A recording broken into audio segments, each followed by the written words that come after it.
and only you have the power to uncrimp it. Relax and let it flow. And it goes for money, it goes for health. All health blockages are about resistance. The body is made to flow. The body is an energy machine of flow, flow, flow. When you get uptight and crimp down, that's where disease comes. The answer to disease is not to fight it, but to relax and allow health to return. Health is your natural state.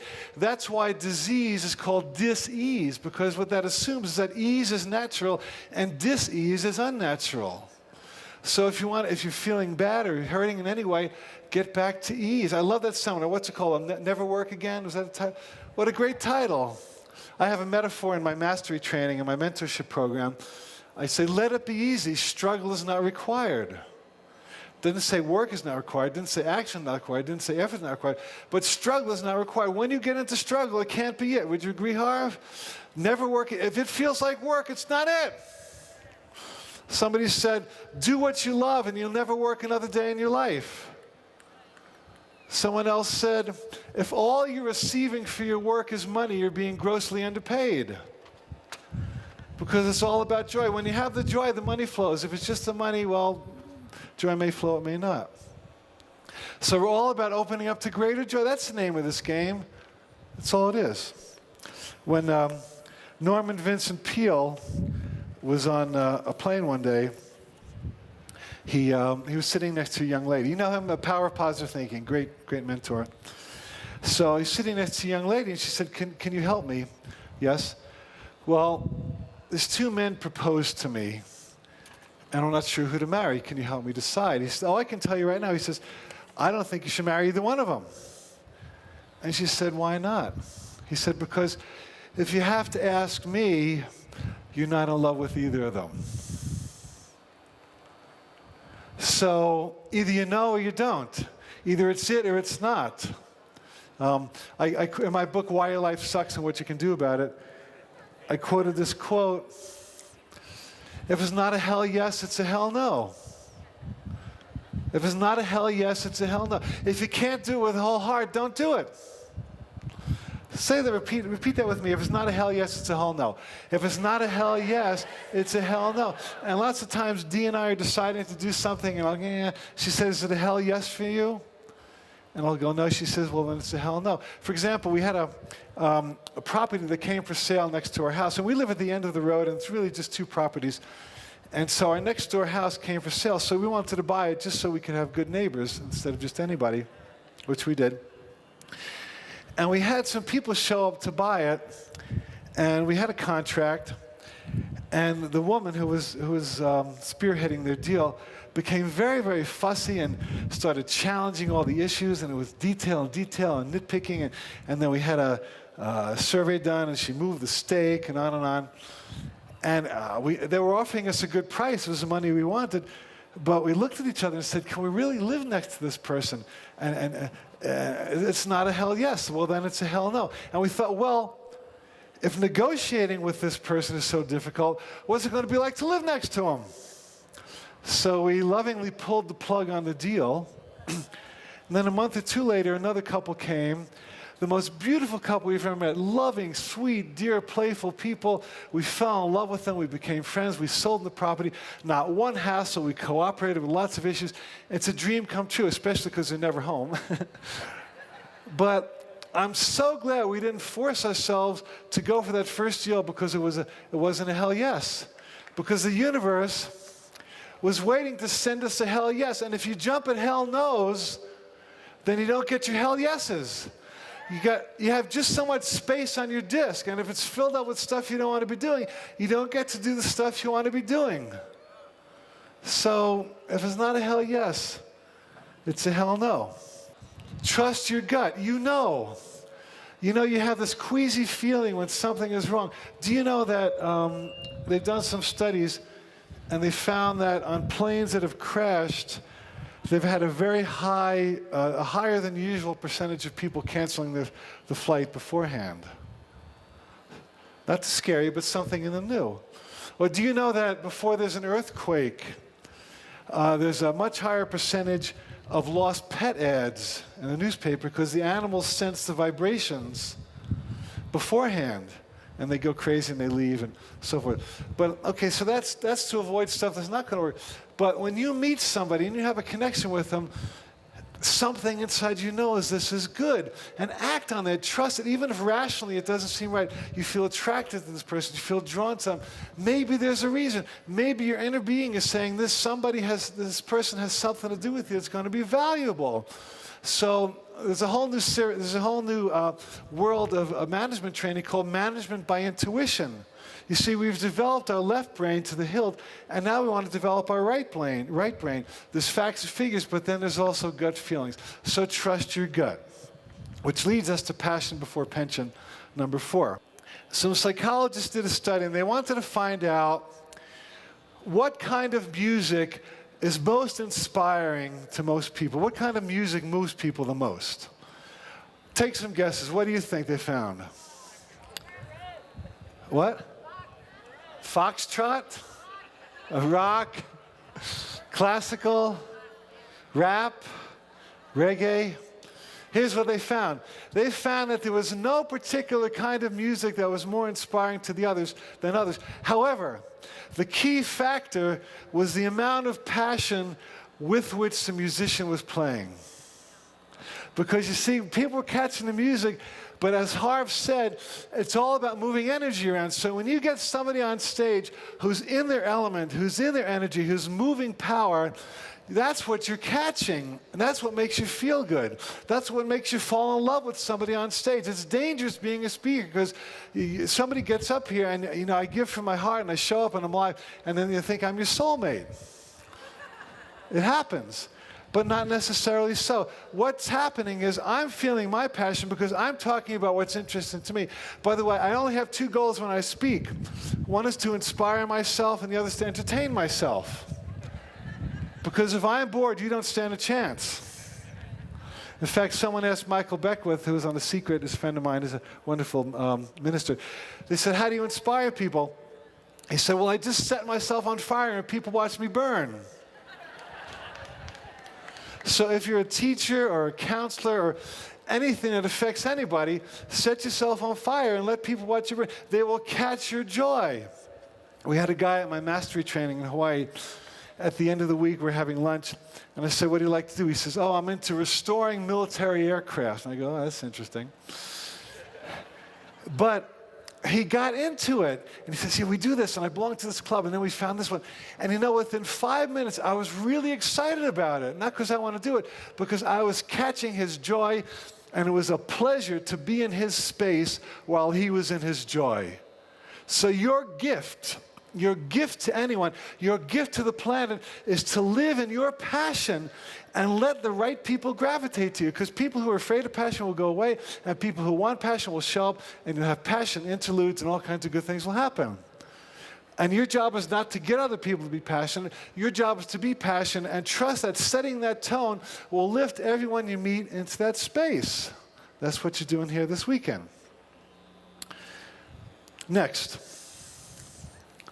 I love this one. Now we're getting to the stuff that's really fun for me. It's all fun, but be perfectly authentic. Be perfectly authentic. Have you ever noticed that the words genius and genuine are pretty much the same letters? That when you're genuine, you're in your genius? Have you ever noticed that the word authentic and authority have the same root? So that when you're authentic, you're in your authority. So it's not so much about being polished. It's not so much about being slick. It's about being real. Realness rocks. Let me give you another example. I'm having fun, by the way. Are you? This is good for me. Is it good for you? Okay. There's a wonderful Hawaiian entertainer. A lot of you have heard him. His name is Iz. Raise your hand if you've heard of Iz. Wow. His real name is Israel Kamakahola Vive. I've been living in Hawaii for 20 years, and I still can't say his name. But he was a gentle giant. He had some kind of genetic disorder that caused him to be very obese, and he lived most of his life between 400 and 500 pounds. But he was all heart. And he became like the Elvis of Hawaiian music, if you will. And his music is now worldwide acclaimed. And he has a very famous song that's called Somewhere Over the Rainbow. He plays with the ukulele. Okay, now you love the song. It's been in many movies. But here's what I'm going to tell you. You probably didn't realize. How many have heard that song? Okay, I'm going to tell you something you haven't noticed. He totally botches the words. Have you ever noticed that? You haven't noticed because you like the song too much. So here's this guy has a platinum album, and he screws it. None of the words rhyme. So listen to what he's done. That album was the first Hawaiian to go platinum, a million albums. That album has been in the following TV shows and movies: 2 episodes of ER, Meet Joe Black, Finding Forrester, 50 First Dates, Son of the Mask, and many more. So people don't sit down and say, oh, you got the words wrong, we can't use your CD, dude. They say, we love your music, we love your heart, we love your spirit, we feel you. So this is what's happening, friends. When you give a massage, when you give a lecture, when you have a child, when you do anything, people are so starved for passion and life force that they want to feel your energy. Nothing is more demoralizing than somebody who's doing something they hate or they're bored at, because you're giving the gift of boredom to the world. It's a ripoff. So stop doing anything. Someone said that boredom is an insult to oneself and everyone around you. You cannot afford boredom because it rips everybody off. So someone said the word guru, is spelled G-U-R-U. G-U-R-U, which means the real guru is being the real you. Do you remember Jennifer Capriati? She's a wonderful tennis player. So at the age of 12, she was rocking the tennis world. And somebody asked her, do you intend to become the next Chris Everett? She thought for a moment. She answered, no, I intend to become the first Jennifer Capriati. So you want to be the first you. You have a blueprint on you. People know heart. People know heart. I know heart. Repeat that. I know heart. So when somebody shows up who has heart, you get them. You just feel them. When you have heart, people get you. It's not about presentation. Presentation is important, but it's more about essence. Somebody once said, they listened to me speak, he said, well, I didn't meet all the rules of a good public speaker, but I was their favorite speaker because I was real. I thought that was a good compliment. You see, I refused to ruin my career with training. I'm just kidding you. Training is good, but essence is even more important.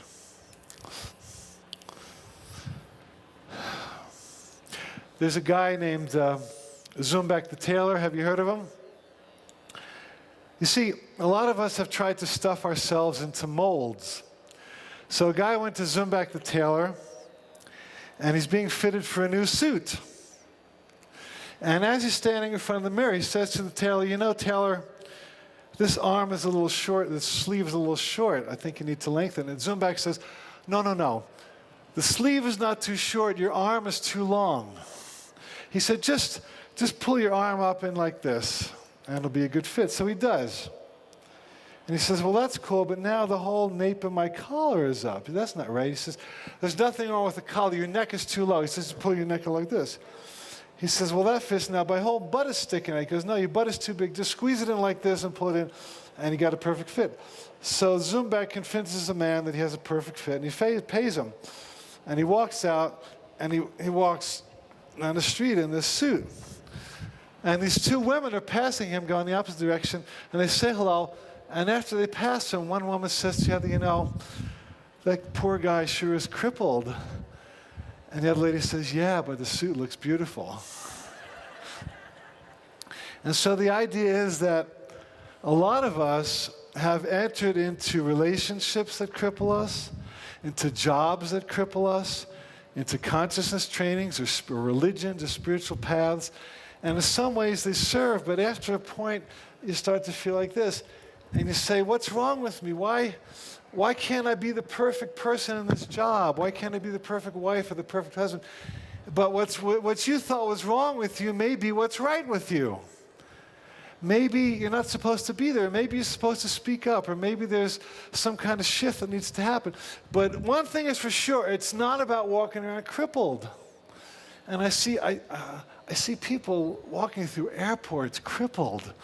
I sat at the ferry at Tiburon, California one day and watched people get off the ferry from San Francisco, and they all got off like this. And I thought, where is the life? What were these people doing for the last 8 or 9 hours that crippled them? It's a sad thing. So now what I do is I look for signs of life. I will look for the one person who's alive, and I'll look at them. You see, it's where does life live? That's the real question. You see, you have certain gifts that you have to be true to. And if you're not true to them, your world falls apart. Let's take Bill Gates, for example. Can we find that? You all know Bill Gates. Yeah, right on Bill Gates. So someone, there were a few websites where people track Bill Gates' wealth. They have nothing better to do than count his money. You can go on them and find them.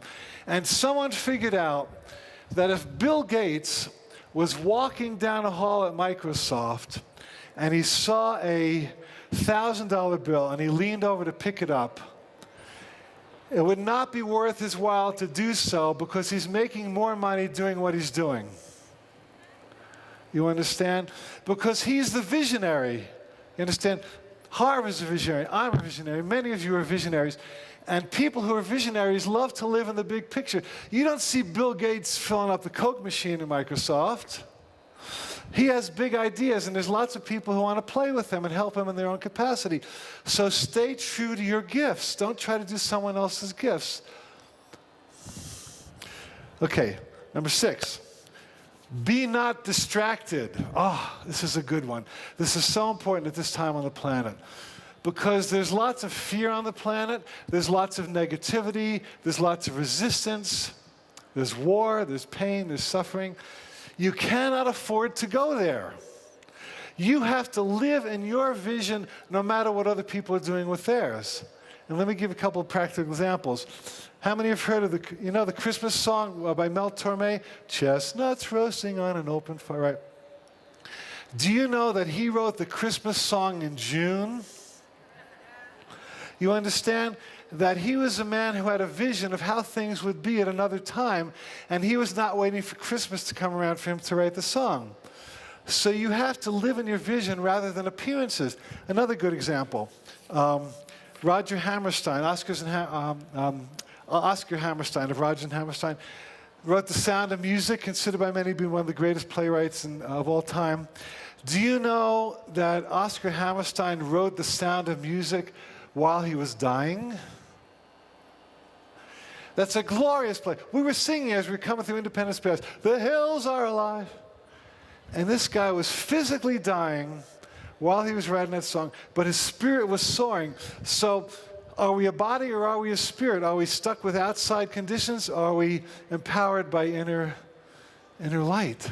So even though his body was disappearing, something in him was showing up, and that might have been his greatest work. Another example. Back in the 1970s, remember there was a gas shortage? There was a supposedly gas shortage. People were lined up for gas. Well, everybody was buying gas-efficient cars. They were selling their Cadillacs. Well, I read an article about a guy who was buying up Cadillacs like crazy for a song at the time because he knew that the market would come around. And then a couple of years ago, when gas was happening again, people were buying Cadillacs like crazy again. See, he knew that the tide always comes back in. You understand? So if you happen to be going through a period of financial difficulty or relationship dry period or health difficulty, remember, the tide always comes back in. Repeat that, please. The tide always comes back in. Cycles to life. One more cycle I'll tell you about. I live in Hawaii, as I mentioned, and after 9/11, people were not flying, and the travel industry was in the toilet, basically. And a lot of travel agencies were going belly up. Well, I read an article in the Hawaiian newspaper in March of 2002 saying that now that people were finding confidence to travel again, they were looking at vacations, and there was a small number of travel agencies that were planning trips for the spring of 2002 during the fall of 2001. You follow what I'm saying? Like everybody else was scared, and they thought nobody ever traveled again. But these people had the vision to plan trips, so when people showed up in March and April of 2002 and said, we want a trip, they said, come. We're ready for you. That's what a visionary does. A visionary sees the thing that's going to happen before it's happened, and it's as real in his or her head in the vision as it would be when it actually showed up. 7, take an action step that signifies belief. You've heard this before, but let me give you my own example. Harv mentioned this book, Dragons Live Here Anymore. I wrote this in 1980, 81. And I had never written anything before, and I was living in a little attic, and I didn't have much. I had a guitar and a Honda. Those were my possessions. And I was writing on a borrowed electric typewriter. And one day I went to a yard sale, and someone was selling a typewriter similar to the one I was writing on for $50. And at that time, $50 was a lot for me. And I thought, oh, I don't need this. I'll write on the borrowed one. And I went home, and I kept thinking about that typewriter. And I'd go to sleep, and I'd see the typewriter in my eyes. And I would think about it, and I'd be writing, I'd be singing. And I thought, well, maybe I should get that typewriter. And I decided to go back to the yard sale. It was one of these eternal yard sales. And I said to myself, if it's still there, I will get it. And I went, and I got it. I paid my $50, which was a lot for me at that time. And I finished this book. Now, little did I know, ignorant as I was of how things were working, that this book would go on to be a bestseller. And to date, it's sold something like 220,000 copies, I don't know, something like that, at an average of $12, roughly, let's say. So it's, let's go to the next slide. So it's generated a gross profit, roughly, a gross return of $2.4 million. So let's look at the math here. $50 investment, $2.4 million return. Is this a good deal or what? Now, it's kind of an oversimplification, but my point is that every leap of faith requires a certain action step. And some of you have a typewriter that's calling to you at this moment. What's your typewriter? What's your typewriter? So turn to someone there, you're sitting down for a moment, and I would like you to just take a minute or two to say, what is it? It could be starting a business, it could be inviting somebody for a date or for marriage, it could be having a family, it could be making a move, but there's something that keeps kind of calling to you that's kind of a stretch, it's a leap of faith, and it's kind of scary, but it won't let you go. You almost can't not do it. So take a minute to talk to somebody, you both get to share, what's the typewriter that's calling to you that would be a stretch for you to step into it? Okay, thank you. Lisa. So what's your typewriter? What step would you take that would signify a leap of faith on your behalf? Actually, to create the time to write. What would you like to write? Well, I've always written wonderful letters, and everything I've always written has been wonderful, but nobody's ever paid me for it. So my book is called Business from the Bathtub, Transitioning from work in the workplace to working from home.